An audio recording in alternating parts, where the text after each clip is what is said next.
오늘은 종교개혁주일입니다. 다 함께 찬양하며 주일 예배를 드리겠습니다.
여호와는 나의 반석이시요 나의 요새시요 나를 건지시는 이시요 나의 하나님이시요 내가 그 안에 피할 나의 바위시요 나의 방패시요 나의 구원의 뿌리시요 나의 산성이시로다.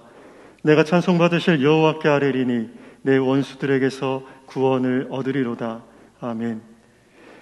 전능하신 하나님, 주의 백성을 구별하여 거룩한 예배 자리로 인도하시니 감사드립니다. 이 시간 주의 말씀으로 우리의 마음과 생각을 변화시켜 주시고 구하는 자에게 허락하시는 용서의 기쁨과 성령의 기름 부으심으로 충만한 시간 되게 하여 주시옵소서. 예수님의 이름으로 간절히 기도드립니다. 아멘.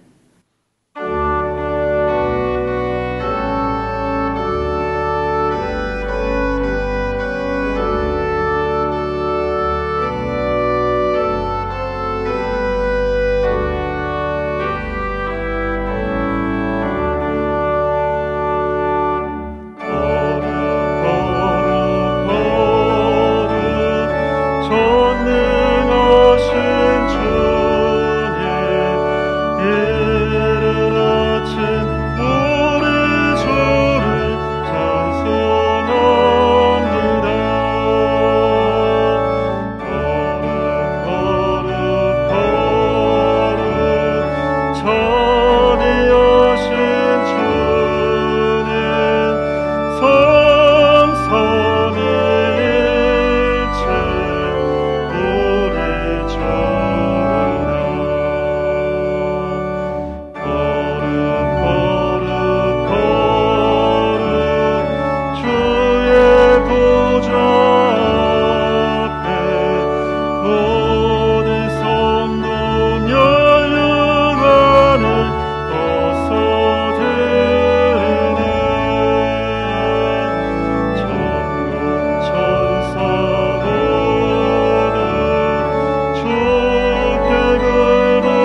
나는 전능하신 아버지 하나님, 천지의 창조주를 믿습니다. 나는 그의 유일하신 아들 우리 주 예수 그리스도를 믿습니다. 그는 성령으로 잉태되어 동정녀 마리아에게서 나시고 본디오 빌라도에게 고난을 받아 십자가에 못 박혀 죽으시고 장사된 지 사흘 만에 죽은 자 가운데서 다시 살아나셨으며 하늘에 오르시어 전능하신 아버지 하나님 우편에 앉아 계시다가 거기로부터 살아있는 자와 죽은 자를 심판하러 오십니다. 나는 성령을 믿으며 거룩한 공교회와 성도의 교제와 죄를 용서받는 것과 몸의 부활과 영생을 믿습니다. 아멘. 언제나 저희 삶 속에 함께 하시는 하나님 아버지, 늘 변함없이 저희들을 사랑해 주시고 보살펴 주시는 주님의 은혜로운 손길을 알고 느끼게 하여 주셔서 감사합니다. 지난 일주일도 만연하는 전염병으로부터 저희들을 지켜주시고 거룩한 주님의 날 저희들이 주님의 전에서 또는 각자의 처소에서 주님께 경배를 올려드리게 하여 주심에 감사드립니다. 이 시간 주님 앞에 겸손한 마음으로 온 정성을 다하여 바쳐드리는 예배가 되게 하시고 지난 일들을 돌이켜 회개하며 거룩한 소망을 다짐하는 예배가 되어 주님께 기쁨 드리는 귀한 시간이 되게 하여 주시옵소서. 저희 연약함을 아시는 주님 걸어가신 길을 앞두고 뒤돌아보며 망설이고 주저하던 저희 부족함을 회개하오니 저희들을 긍휼의 손길로 고쳐주시옵소서. 저희 삶이 그리스도의 사랑과 헌신을 닮아가도록 변화시켜 주시고 저희 마음을 정결케 하사 주님의 이름을 영화롭게 하는 거룩한 백성으로 바로서게 하여 주시옵소서. 장미꽃뿐만 아니라 장미꽃 가시조차도 감사할 줄 아는 신앙의 성숙함을 허락해 주시옵소서. 전염병으로 예배가 제한되고 교회가 비난받는 현실에 저희들이 좌절하지 않게 하시고 수많은 시련과 역경 속에서도 오늘날 저희들에게 믿음을 전해준 신앙의 선조들을 생각하며 저희들 역시 먼 훗날의 후손들에게 값진 믿음의 유산을 전해줄 수 있는 신앙인으로 살아가게 하여 주시옵소서. 점점 어려워지고 있는 사회 환경으로부터 주님의 몸된 교회들과 세우신 사역자들을 지켜주시고 해외에서 외롭고 힘들게 맡겨주신 사역을 감당하고 있는 선교사님들과 가족들에게도 함께 하셔서 때마다 거두는 기쁨의 열매들이 풍성하도록 역사해 주시옵소서. 수능을 앞둔 교회의 자녀들에게 지혜를 주셔서 모두가 만족할 만한 결과가 있게 하시되 사람의 짧은 소견이 아니라 주님의 크신 뜻 안에서 그들이 긴 삶이 복된 삶이 될 수 있는 결과가 있게 하여 주시옵소서. 교회의 주인이신 하나님 아버지, 지금까지 저희 교회를 지켜주시고 아름답게 인도해 주심에 감사드립니다. 저희 강소교회가 어떠한 어려운 여건 속에서도 교회로서의 본질을 잃지 않고 세워주신 뜻을 잘 감당하는 교회가 되기를 원합니다. 이 공동체 안에서 모두가 주님의 사랑을 경험하게 하시고 그 사랑을 다시 세상에 전함으로 주님의 영광이 온 땅에 드러나게 하는 교회가 되게 하여 주시옵소서. 이덕한 담임 목사님, 코로나 바이러스로 복음 사역이 점점 어려워지는 이 시기에 강건함과 풍성한 지혜를 주셔서 맡겨주신 사역을 온전히 감당케 하여 주시옵소서. 부목사님들과 전도사님들에게도 동일한 은혜를 내려 주시옵소서. 오늘도 이 제단에 무릎 꿇은 사랑하시는 주님의 자녀들에게 은혜 내려 주시옵고 간절하고 가슴 아픈 기도를 들어 응답하여 주시옵소서. 유행하는 질병 속에서 교회의 어른들로부터 모든 성도들과 그 자녀들을 보호하여 주시옵소서. 이 시간 이덕한 담임 목사님을 통하여 전해지는 말씀으로 상처받은 영혼마다 위로받게 하시고 듣는 저희들 모두 하나님의 음성을 듣게 하여 주시옵소서. 박경순 집사님 찬양을 기쁘게 받아주시고 저희들의 입술에서도 주님을 향한 찬양이 늘 떠나지 않게 하여 주시기를 원하며 예수님 이름으로 기도드립니다. 아멘.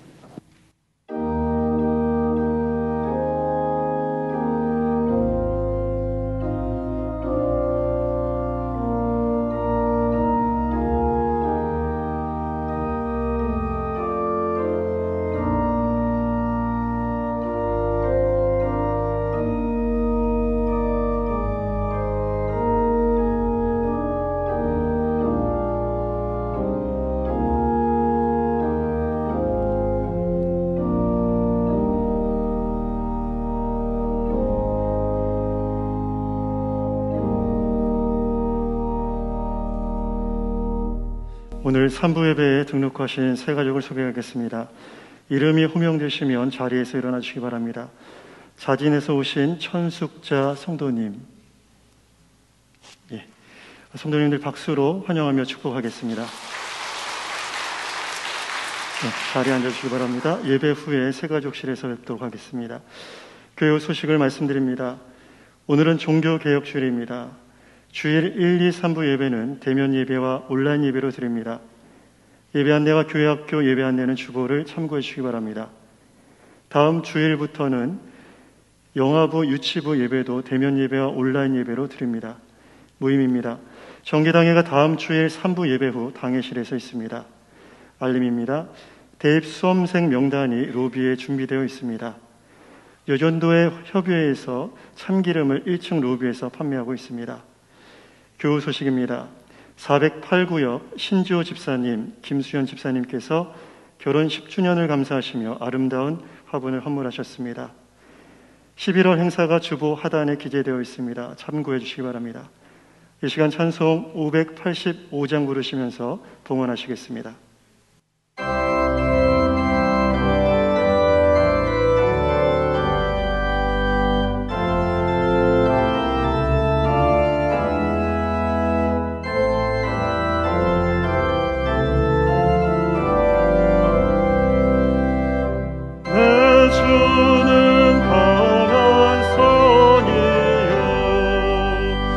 방패와 병기 대신에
우리를 구원하사 자녀 삼아주시고 우리와 늘 함께 하시며 우리에게 힘을 주시는 하나님의 은혜와 사랑 진심으로 감사를 드립니다.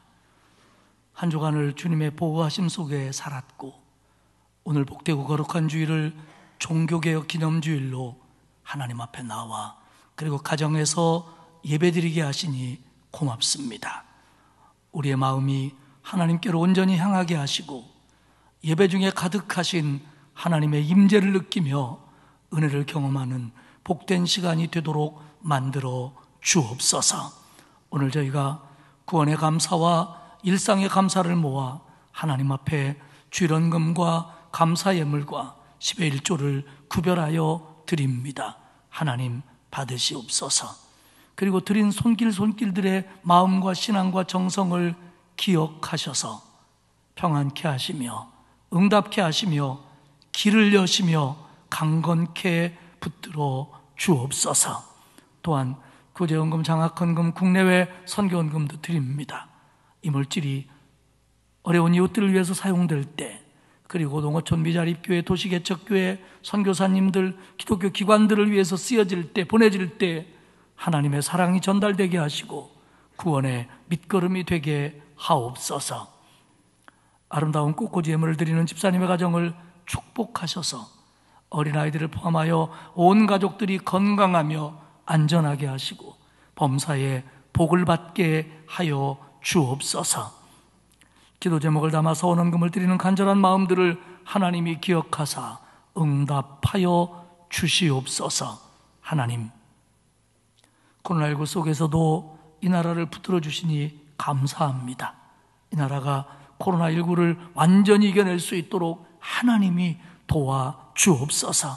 그리고 정치, 경제, 사회, 문화, 교육, 남북관계 모든 것들 하나님이 책임져 주사 정말 하나님이 뜻이 이루어지고 하나님의 공의가 강물처럼 흐르는 복된 나라 되게 하시옵소서.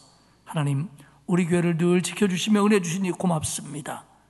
하나님이 기뻐하시는 교회, 정말 하나님께 영광 돌리는 교회, 영혼을 구원하는 교회 되게 하시옵소서. 우리 온 성도들을 믿음으로 붙들어 주시고 신앙이 성장하게 하시며 영적 깊이가 모두에게 있도록 은혜 내려 주시고 특별히 연로하신 어른들을 강건함으로 붙들어 주시고 하늘의 소망이 하루하루의 새 힘이 되도록 역사해 주옵소서. 아버지 하나님, 간절히 빕니다. 우리 성도들 가운데 중병으로 고통받는 성도들이 많습니다. 노환, 또 암, 또 여러 가지 말 못할 질병들, 부상, 여러 가지 고통 속에 있는 성도들을 하나님 고쳐주옵소서. 이 시간 찾아와 주옵소서. 찾아가 주시옵소서. 주님의 손으로 어루만져 주사 깨끗게 하여 주시옵소서. 또한 물질적으로 어려움 당하고 가족 속에서 힘든 일이 있고 마음이 우울하고 직장과 일터에 문제가 많고 자녀 문제로 고통받고 하나님 그 기도에 응답하여 주옵소서. 우리의 자녀들을 믿음으로 길러주시되 교회 학교 자녀들을 더욱 그리하여 주시고 객지와 해외와 군에 나가 있는 자녀들 그리고 가정을 꾸린 자녀의 자녀들까지 하나님 은혜 내려 주옵소서. 수능을 준비하고 있는 자녀들에게 평강을 주시고 건강을 주시고 지혜를 주사 잘 준비하도록 도와 주옵소서. 하나님 아버지, 이번 한 주간도 코로나로부터 우리를 지켜주시고 방패가 되시며 손대어 하는 일에 복을 주시고 평강을 주시며 감사와 기쁨이 있는 한 주간 되게 하시옵소서. 이 시간 하나님께서 우리에게 말씀하여 주시고 말씀을 통하여 은혜 주실 줄 믿고 예수님의 이름으로 감사하며 기도드리옵나이다. 아멘.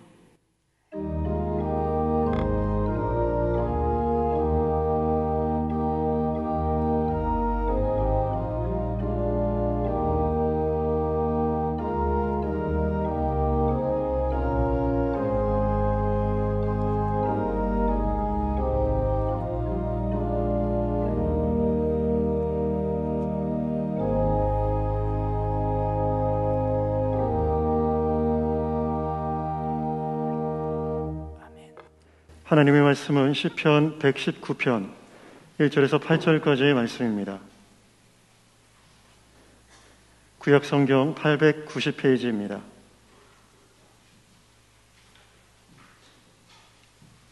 봉독하겠습니다. 행위가 온전하여 여호와의 율법을 따라 행하는 자들은 복이 있으며 여호와의 증거들을 지키고 전심으로 여호와를 구하는 자는 복이 있도다. 참으로 그들은 불의를 행하지 아니하고 주의 도를 행하는도다. 주께서 명령하사 주의 법도를 잘 지키게 하셨나이다.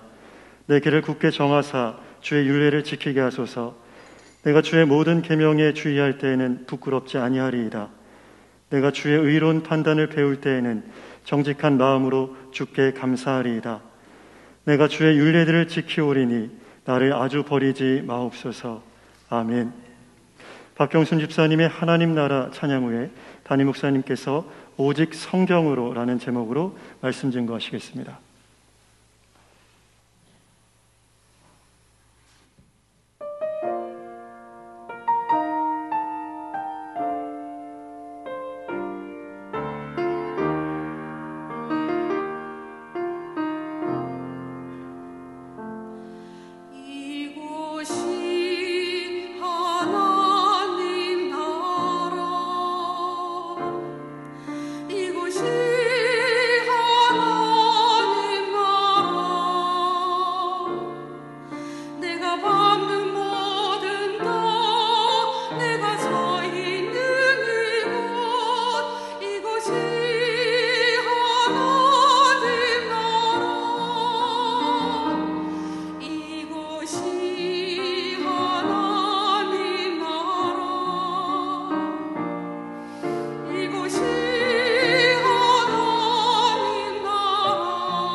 은혜스러운 찬양이었습니다. 감사합니다. 이제 코로나19에 대한 정부의 방역 지침들이 좀 많이 완화가 됩니다. 내일부터 시행이 되는데요. 일단 교회에 관한 것을 말씀드리면 좌석수의 50%까지 예배를 드릴 수 있게 되었습니다. 물론 접종자, 비접종자를 포함해서입니다. 그리고 만약에 어느 특정한 홀에 접종자만 들어간다면 좌석에 100%를 들어가도 좋다, 이렇게 지금 지침이 내려왔고, 이것은 한 달여간 지속이 될 것 같습니다. 또 다음 주일부터 이제 우리 교회 학교에서는 영아부도 유치부도 나와서 예배를 드릴 수 있습니다. 그러다 보면 모든 예배들이, 교회 학교의 모든 예배들이 대면 예배로 드려지는 겁니다.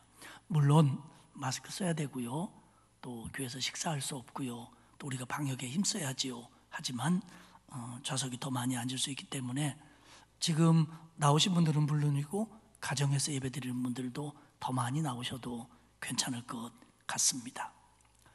오늘은 제504회 종교개혁 기념주일입니다.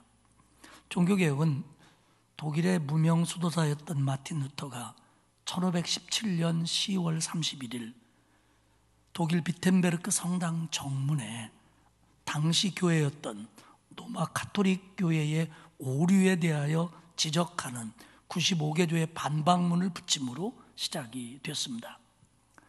이렇게 시작된 종교개혁은 가톨릭과 로마 교양청의 끈질긴 회유, 협박, 방해, 공격에도 굴하지 않고 타올라 오늘의 개혁교회, 개신교회를 탄생시켰습니다.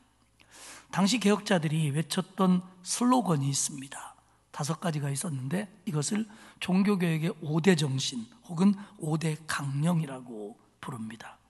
첫째가 오직 성경으로입니다. 오직 말씀으로. 그때 이제 이런 용어들은 라틴어로 사용이 되었기 때문에 라틴어로 하면 솔라 스크립투라입니다. 여기서 솔라라는 말은 오직이라는 뜻입니다. 그래서 5개의 강령에 다 오직이 들어있기 때문에 5개의 솔라다, 이렇게 말하기도 합니다. 오직 성경.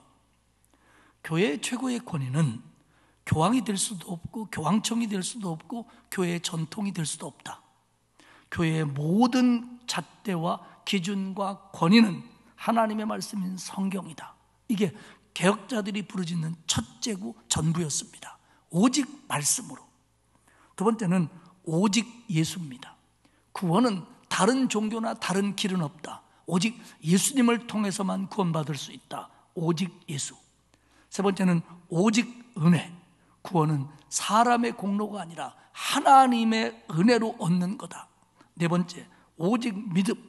구원은 사람의 행위가 의해서가 아니라 믿음으로 얻는 거다. 5번째, 오직 하나님께 영광.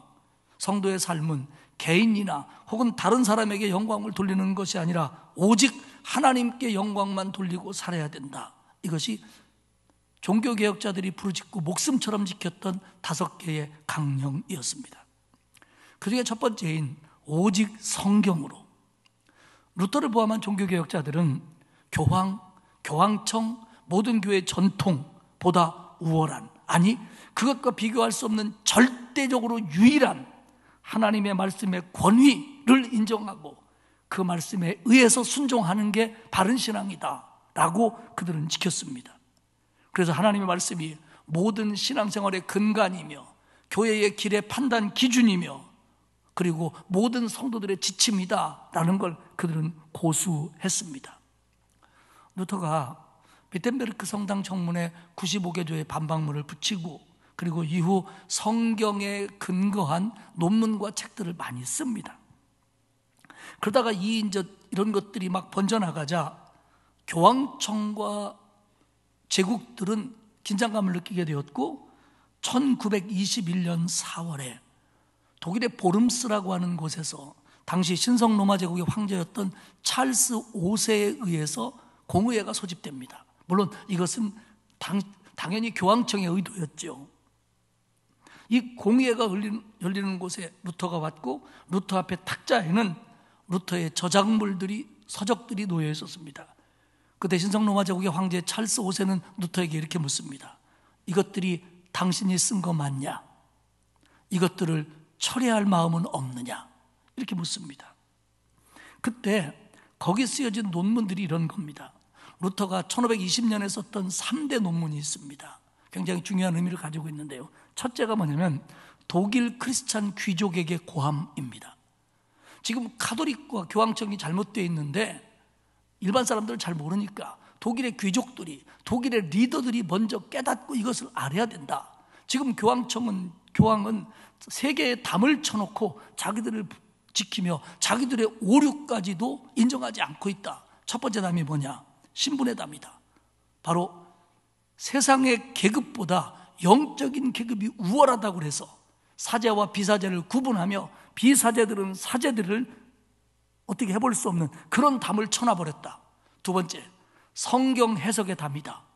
많은 사람들이 성경 해석을 할 수 없고 오직 교황만이 성경을 해석하며 교황이 해석한 성경 해석은 절대적으로 무효하다라는 두 번째 담을 치워놨다. 세 번째 담은 교황과 공의회는 잘못을 한다고 할지라도 누가 공격할 수 없고 처벌할 수 없도록 만들어줬다. 이 담이 허물어져야 정말 하나님의 교회가 교회다워질 수 있다라고 루터는 독일 크리스찬 귀족에게 고함이라고 하는 논문에서 외칩니다. 두 번째 논문은 교회의 바벨론 포로입니다. 교황청이 바벨론으로 포로로 끌려갔던 것처럼 지금 교회가 성례전이라는 울타리 안에 갇혀 있다는 겁니다. 즉 당시 로마 가톨릭 교회는 지금도 말하지만 7대 성례전을 하고 있습니다. 7개 성례전 필요한 거지만 그 성례전에 갇혀서 말씀이 설 자리가 없다. 그러므로 교회는 말씀이 중요한 것이고 교회의 성례전은 세례와 성찬만이 주님이 원하는 진정한 성례전이다. 그렇게 외쳤습니다. 세 번째는 그리스도인의 자유입니다. 그리스도인은 믿음으로 구원받아 자유를 얻은 사람들이다. 그러나 사랑의 종이 되어야 된다. 이 세 가지 논문, 특별히 독일 크리스찬 귀족에게 고함이라고 하는 이 논문은 교황청에게는 지금까지 없었던 대단한 도전이었습니다. 그래서 교황청의 지시에 의해서 찰스 5세는 루터, 이게 네가 쓴 게 많다면 네가 철회할 생각이 없느냐라고 물었습니다. 루터는 이렇게 대답합니다. 나는 성경의 증거나 명백한 이유로 인한 확신이 없는 한 나는 취소할 수 없습니다. 나는 공의회나 교황이 아닌 내가 인용하고 있는 성경에 매여 있고 하나님의 말씀에 포로된 사람입니다. 나는 어떤 것도 취소하지 않을 것이며 취소할 수 없습니다. 나는 달리 할 수 있는 게 없습니다. 하나님이여, 내가 여기 있나이다. 나를 도우소서. 루터가 보름소 공회에서 했던 유명한 말입니다. 그렇습니다. 교회는, 성도는 오직 절대적인 권위인 하나님의 말씀인 성경 앞에 무릎을 꿇고 순종해야 합니다. 종교개혁자들은 하나님의 말씀은 살아있고 능력이 있어 구원과 경건의 길을 보여주기에, 인도하기에 충분하다고 성경의 충분성을 믿고 고수했습니다. 그리고 그 말씀에 순종했고 그 말씀의 내용에 헌신했습니다. 여러분, 교회 역사 속에서요, 교회가 부흥되고 회복될 때는 언제나 하나님의 말씀에 대한 순종, 하나님의 말씀의 내용에 대한 헌신으로 돌아갈 때, 회복될 때, 그때 교회는 개혁됐고 교회는 제자리로 돌아왔고 부흥했습니다. 지난번에 제가 시편 설교를 쭉 하면서 46편을 설교할 때 루터가 가장 사랑했던 시편이라고 말씀을 드린 적이 있습니다. 46편 1절에 보면 하나님은 우리의 피난처시요 힘이시니 환난 중에 만날 큰 도움이시라. 루터가 우리가 조금 전에 부른 찬송 585장 부를 때 그 찬송이 이 시편 46편을 근거로 작사되고 작곡된 겁니다. 저는 오늘 종교개혁 기념주일 예배를 드리면서 시편 중에서 가장 하나님의 말씀에 대하여 강조하고 비중을 두고 있는 119편의 말씀으로 은혜를 나누려고 합니다. 이제 우리는 개혁자들이 목숨 걸고 외쳤던 오직 말씀으로, 오직 성경으로 라는 구호를 마음속에 새기면서 오늘의 말씀에 집중을 하도록 하겠습니다. 시편 119편 전체의 주제는 하나님의 말씀에 순종하라입니다. 하나님의 말씀에 순종하라. 그런데 시편 기자는 의도적으로 하나님의 말씀을 여러 개의 단어로 부릅니다. 말씀, 하나님의 말씀, 주의 말씀, 율법, 여호와의 율법, 주의 율법 뿐만 아니라 규례, 계명, 판단, 율례, 증거, 법도, 교훈, 그러니까 주의 교훈, 하나님의 증거, 이런 식으로 하나님의 말씀을 의도적으로 다른 단어들을 사용해서 부르고 있습니다. 시편 119편은 시편의 분류상 여러 가지 시편의 유형을 포함하고 있습니다. 그러나 크게는 지혜시로 보면 됩니다. 119편은요 제일 길어요. 시편 중에서 몇 절까지 있는 줄 압니까 혹시? 내가 어떻게 알아요? 네, 모르는 게 정상이죠.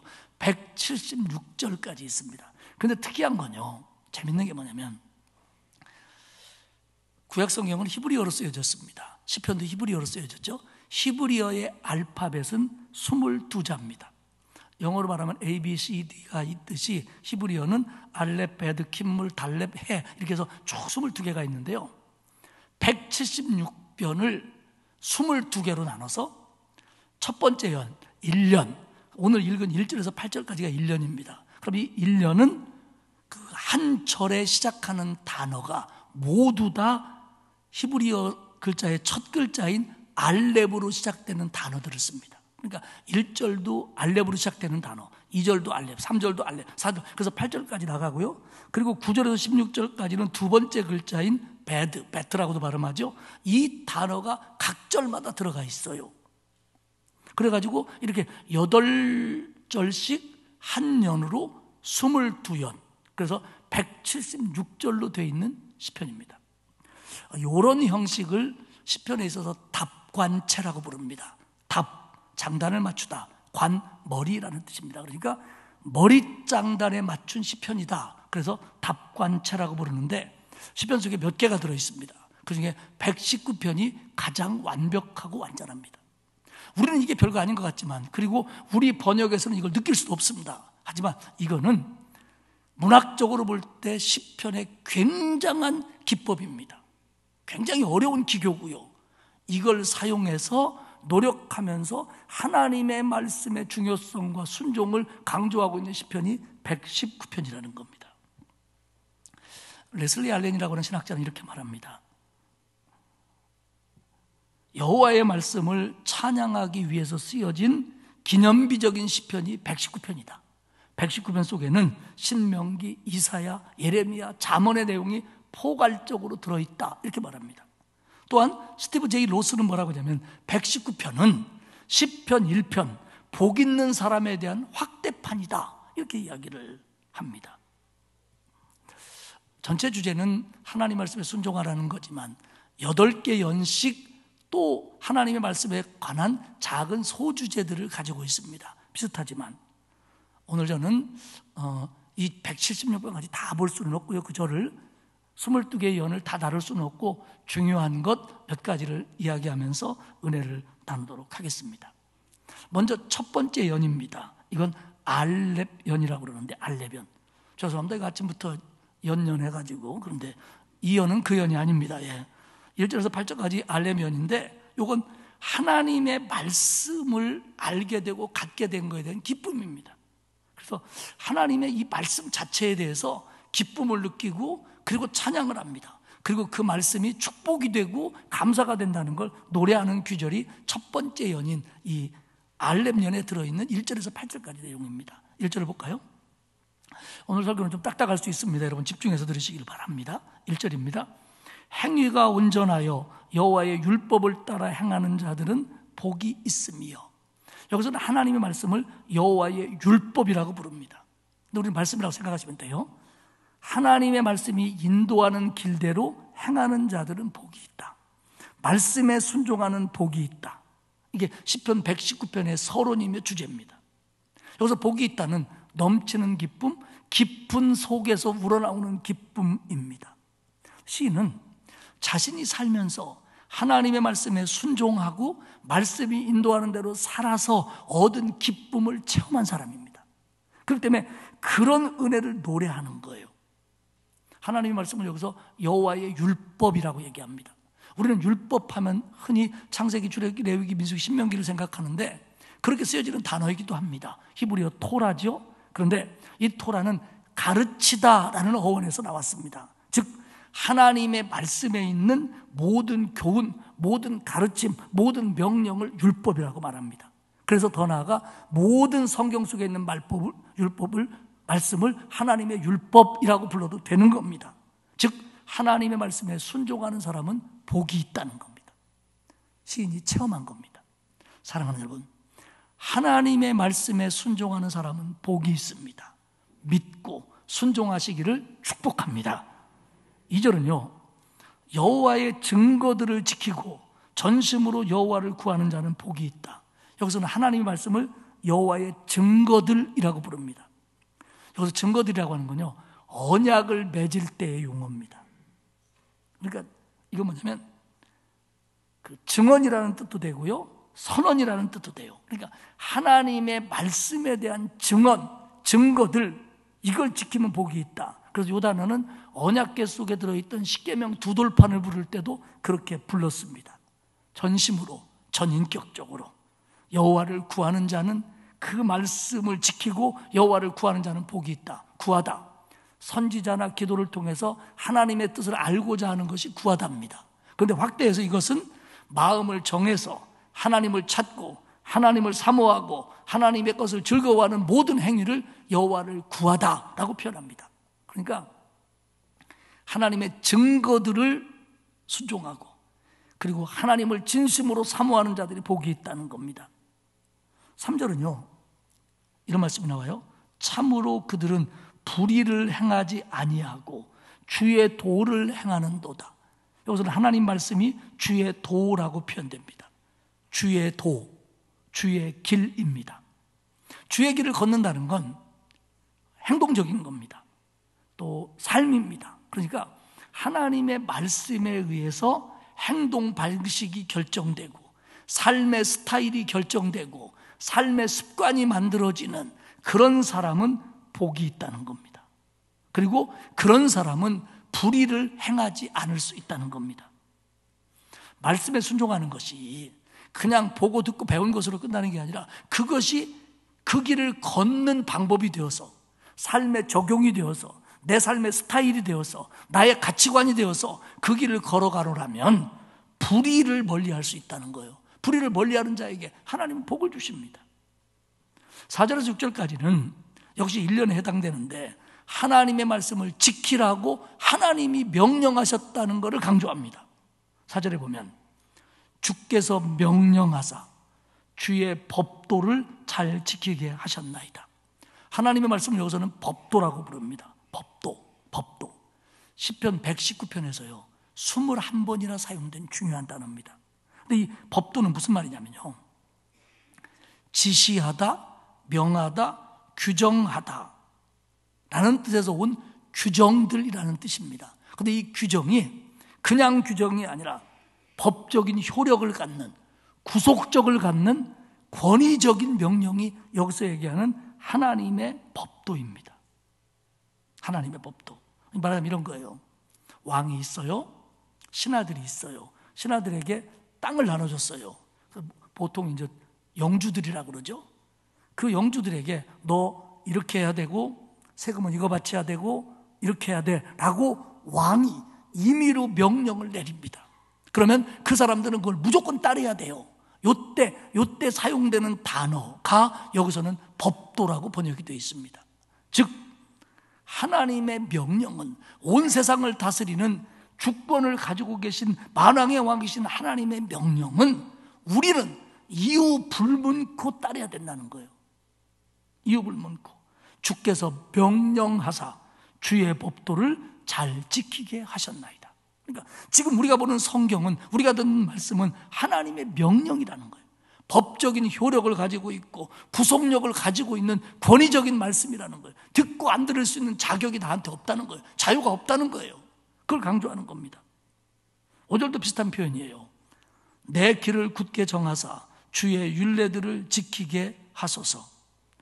내 길을 굳게 정하사, 내 마음을 굳게 정하사 주님을 사랑하게 하소서.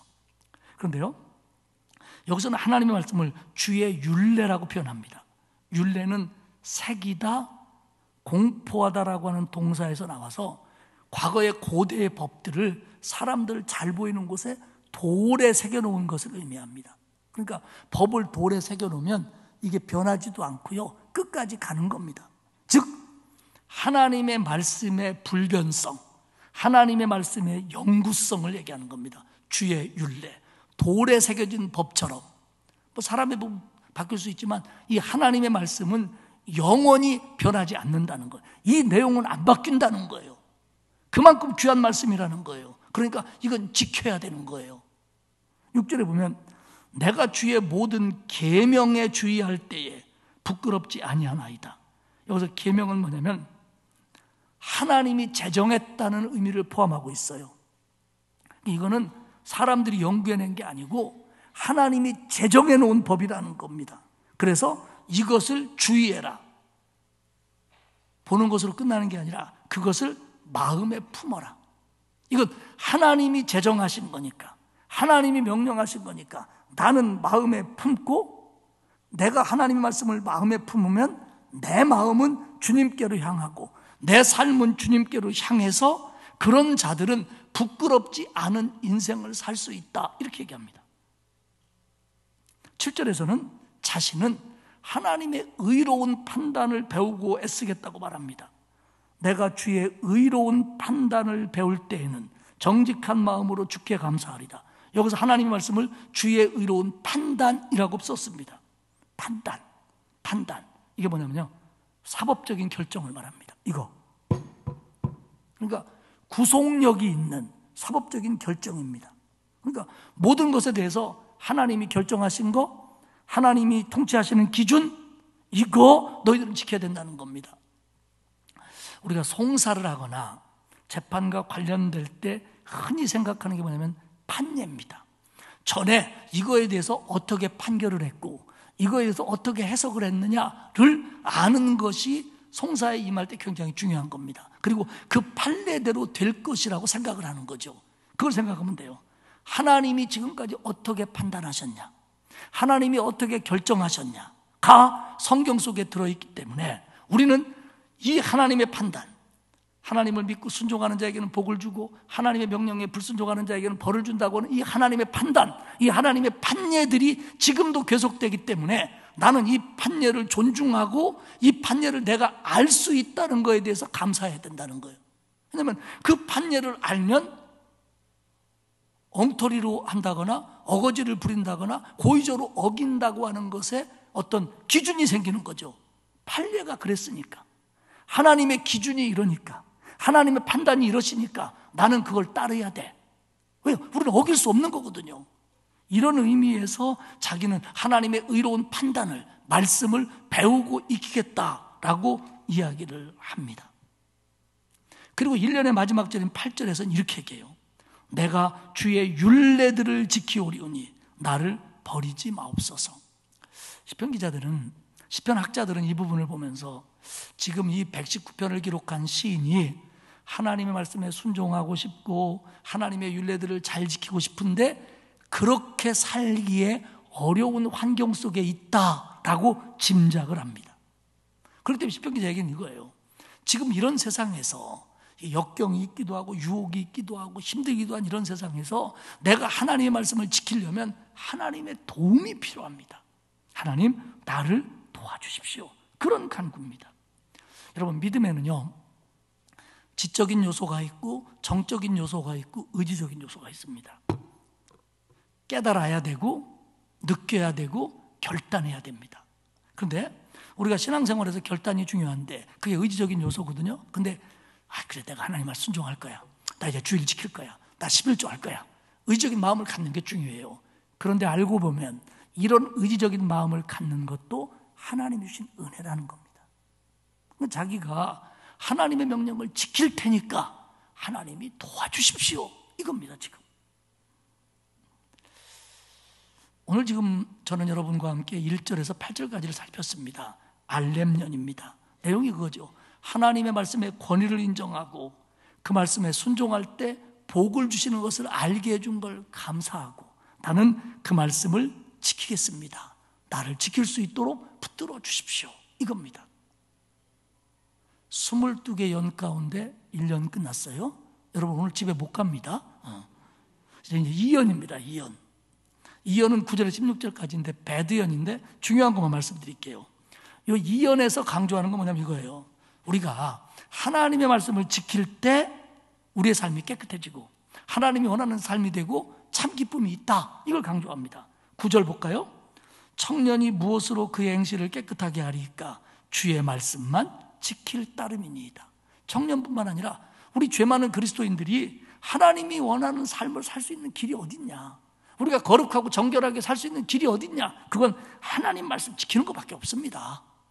말씀 지킬 때만 그게 우리가 가능합니다. 11절을 볼까요?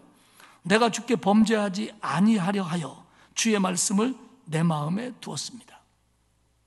말씀을 사랑하고 말씀의 권위를 인정하면 죄에 대한 경각심이 생겨서 죄로부터 멀리하게 됩니다. 그런데 여기서는 주의 말씀을 내 마음에 두었다는 겁니다. 이건 두었다는 숨기다, 저장하다인데 어느 때 쓰냐면요, 보물 같은 걸 둘 때 쓰는 단어예요. 삽 같은 거 두는 데 쓰는 게 아니라 보물을 둘 때. 그러니까 하나님 말씀을 나는 보물처럼 내 마음에 두었습니다. 그리고 하나님의 말씀을 보물처럼 내 마음에 두고 살 때 죄의 유혹을 이길 수 있습니다. 무슨 얘기냐면 죄가 주는 유혹, 죄를 지음으로 얻는 이익, 죄 가운데 빠짐으로 오는 얄팍한 즐거움, 이것보다 하나님의 말씀을 두고 순종함으로 느끼는 기쁨, 거기서 나오는 축복의 이익이 더 크다는 걸 나는 압니다 라는 뜻입니다. 우리가요, 애들도 그래요. 뭐 가지고 있는데 이거 다 바꾸자 그러면 지가 볼 때 저게 좋아 보여야 바꾸는 거예요.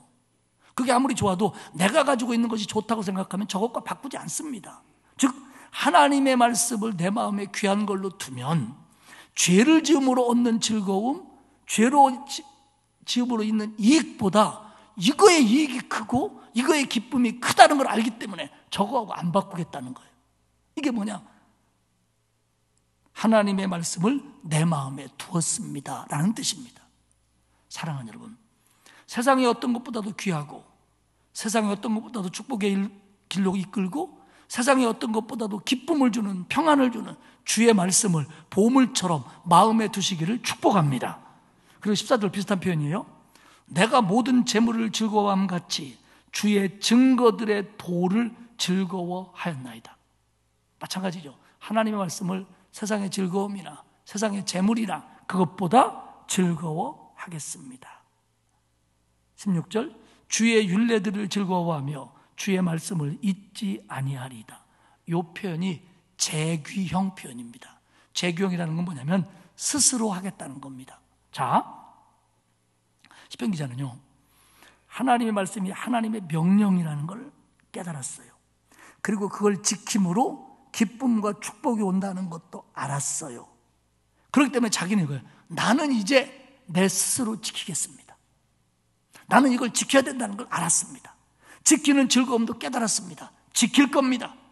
이게 뭐냐면 주의 율례들을 즐거워하며 주의 말씀을 잊지 않겠습니다. 이게 보물인데 내가 왜 다른 거하고 바꾸냐는 거예요. 이걸 지키는 게 축복인데 내가 안 지킬 이유가 어디 있냐는 거예요. 이걸 지킴으로 기쁨인데 다른 곳에서 왜 기쁨을 찾겠냐는 거예요. 그러니까 나는 이 하나님 말씀을 즐거워하겠습니다. 내 스스로 즐거워하겠습니다. 나 이제 그렇게 살 겁니다.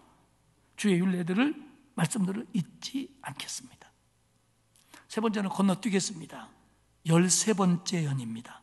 맴연인데 요거는 97절부터 계속되는데 98절과 100절을 우리가 볼 필요가 있습니다. 98절 주의 계명들이 항상 나와 함께하므로 그것들이 나를 원수보다 지혜롭게 하나이다. 원수보다 지혜롭게 하나이다. 100절 주의 법도들을 지킴으로 나의 명철함이 노인보다 나으니라. 노인보다 명철합니다.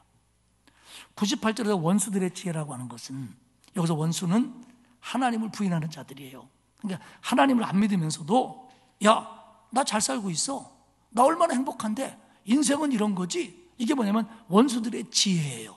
그런데 자기가 볼 때 그건 지혜가 아니라는 거예요. 왜? 하나님의 말씀에 순종하는 삶이 진짜 지혜다. 이걸 강조해요. 그리고 100절에서 노인의 명철. 노인은 명철합니다. 지혜롭습니다. 왜? 인생 경험이 많으니까 그래요. 인생 경험이 많으니까 명철해요. 그런데 하나님의 말씀하는 순종하는 자들에게 주시는 명철은 경험은 짧다고 하더라도 분명한 기준이 있는 말씀이기 때문에 이 말씀 붙들고 살면 개인적인 경험에서 나오는 명철보다 말씀에서 나오는 지혜가 큽니다. 이런 표현입니다. 그러면 우리 인생을 지혜롭게 살려면 어떻게 해야 되는 거냐는 거예요. 말씀을 붙들고 살아야죠. 이게 13번째 연이 강조하는 겁니다. 네 번째로 14번째 연입니다. 이건 눈연이라고 그러는데 105절부터입니다. 어쩌면 저와 여러분이 기억하는 119편의 가장 마음에 담는 구절은 105절일지 모릅니다. 어떻게 되어 있죠? 주의 말씀은 내 발의 등이요 내 길의 빛이니이다. 이게 아마 119편 중에 우리가 제일 기억하고 있는 거예요. 하나님의 말씀이 내 발의 등이고 내 길의 빛이다. 길과 등과 빛은 여기서는 동의어입니다. 이거예요. 등불이 어두움을 물리친다면 하나님의 말씀의 등불은 영적인 어두움을 물리친다는 거예요. 그런데 이 말씀이 꼭 영적인 어두움만을 물리친다는 뜻은 아니고요. 여기서 하나님의 말씀이 등과 빛이 되어서 나를 인도하기 때문에 내가 살아가면서 당하는 어두움들, 내가 뚫고 나가야 될 문제들, 그리고 내 앞에 있는 모든 것들을 헤쳐나갈 수 있도록 하나님이 등불을 들고 나를 인도하시는데 이 등불이 뭐냐? 말씀이라는 거예요. 말씀 붙들고 말씀이 인도하는 대로 가다 보면 내 인생의 영적인 것이고 육적인 것이고 그런 어두움 속을 헤쳐나갈 수 있는 길이 보인다는 거예요. 여러분, 길이 보이는 것과 길이 보이지 않는 것, 길이 있는 것과 길이 없는 것은 천지차이입니다. 나는 그 길을 몰라요. 더군다나 어두우니까 내가 찾을 수가 없어요. 그런데 하나님의 말씀이 내 길을 인도한다는 겁니다. 할렐루야. 말씀을 맺히겠습니다. 루터가 종교개혁에 대해서 이렇게 얘기를 했어요. 종교개혁이 진행되고 종교개혁이 열매를 맺어가는 것을 보면서 루터가 이런 말을 해요. 나는 단순히 하나님의 말씀만 가르치고 하나님의 말씀만 설교하고 하나님의 말씀에 대한 것만 썼을 뿐이다. 그 외에 나는 사실 한 게 없다. 그런데 말씀이 교황의 권위를 심각하게 약화시켰다. 지금까지 역사 속에서 어떤 왕도 황제도 교황에게 그런 피해를, 그런 타격을 입힌 적이 없다. 나는 한 게 없다. 오직 말씀이 그 모든 일을 행하셨다. 그러면서 뭐라 했냐면요, 성경은 살아있어서 내게 말을 건다. 말씀은 발이 있어서 나를 따라온다. 성경은 손이 있어서 나를 꼭 붙들어 주셨다. 그러니까 그 종교계에게 수많은 어려움과 목숨의 위협들을 느끼면서 말씀이 자기를 붙들어 주셔서 일을 해낼 수 있었고 다른 길을 걸을 수 있었다라고 루터는 자신이 말씀의 사람임을 다시 한번 강조합니다. 사랑하는 여러분, 하나님이 우리에게 주시는 눈에 보이는 선물 가운데 성경보다 귀한 건 없습니다. 저는 여러분에게 말씀드리고 싶습니다. 한 세 가지를 권면한다면, 첫 번째로 성경을 읽으십시오. 읽으십시오. 성경을 읽어야 됩니다. 근데 그냥 막 아무렇게나 읽고 또 뭐 내가 좋아하는 데만 읽는 게 아니고 빠짐없이 철저하게 마음을 기울여서 집중해서 읽어야 합니다. 성경은 살아있습니다. 읽어야 합니다. 두 번째는 성경을 이해해야 됩니다. 이해하려고 노력해야 됩니다.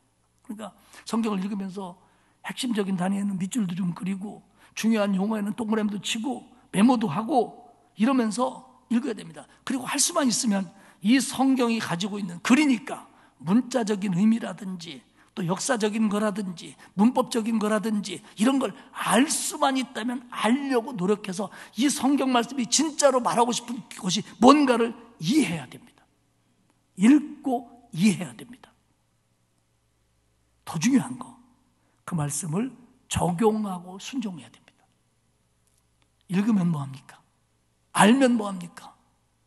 순종하는 중요해요. 그래서 이 말씀을 내 삶 속에, 내 가치관 속에, 내가 살고 먹고 뭐 행동하는 모든 것 속에 이 말씀을 가져와야 돼요. 그리고 말씀의 기준에 의해서 실천해야 돼요. 그러면요, 말씀이 나를 바꿉니다. 말씀이 내 삶을 바꿉니다. 말씀이 내 삶을 복되게 합니다. 다시 말씀드립니다. 말씀을 읽으십시오. 그리고 말씀을 이해하려고 노력하십시오. 나는 암만 읽어도 모르겠어, 그렇게 생각하지 마십시오. 정말 이해할 수 있게 은혜를 달라고 때로는 묻고 배우고 해가면서 하나님 말씀을 이해해야 돼요. 그리고 내가 읽고 이해하고 들은 것들을 행동으로 옮겨야 돼요. 그래야 말씀이에요. 그러면 내가 말씀에 순종하는 것 같지만 나중에는 말씀이 나를 끌고 가는 겁니다. 그리고 말씀이 나를 붙드는 겁니다. 말씀이 나를 지키는 겁니다. 말씀에 풍성한 그리스도인이 될 때, 그 말씀에 순종하는 그리스도인이 될 때 그 삶은 평안하고 기쁘고 감사하고 즐거움이 넘쳐날 줄 믿습니다. 말씀을 사랑하시고 말씀을 붙드시고 말씀에 더 순종하는 저와 여러분이 되기를 축복합니다. 하나님 아버지, 고맙고 감사합니다. 특별히 오늘 종교개혁주의를 맞이하며 종교개혁자들이 하나님의 말씀을 얼마나 사랑했는지 다시 한번 깨닫게 하시니 고맙습니다. 이 귀한 말씀, 하나님의 법, 하나님의 계명, 하나님의 법도, 하나님의 판단, 하나님의 명령이 들어있는 이 말씀을 우리가 읽고 마음의 보물처럼 새기며 순종함으로 어둠이 가득한 이 세상에서 영육간에 승리하는 복된 그리스도인이 되도록 만들어 주옵소서. 감사드리며 예수님의 이름으로 기도합니다. 아멘.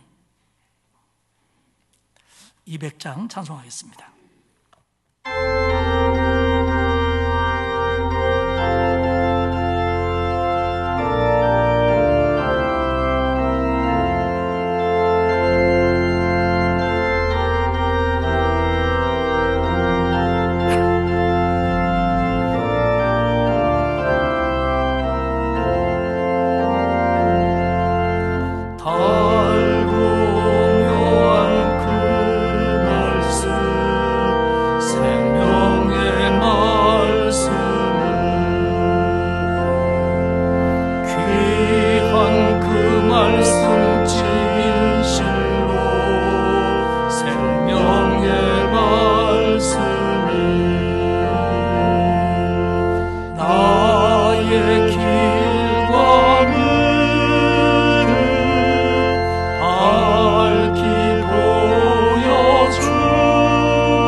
우리 주님 예수 그리스도의 은혜와 하나님 아버지의 넓고 크신 사랑하심과 성령님의 감화감동 위로 교통하시는 역사가 하나님의 말씀을 더 귀히 여기며 그 말씀에 순종할 것을 다짐하는 머리 숙인 모든 주의 자녀들 위에와 그의 가정, 일터, 자녀들 그리고 우리 교회, 이 나라 위에 이제로부터 영원토록 함께하옵시기를 간절히 축원하옵나이다.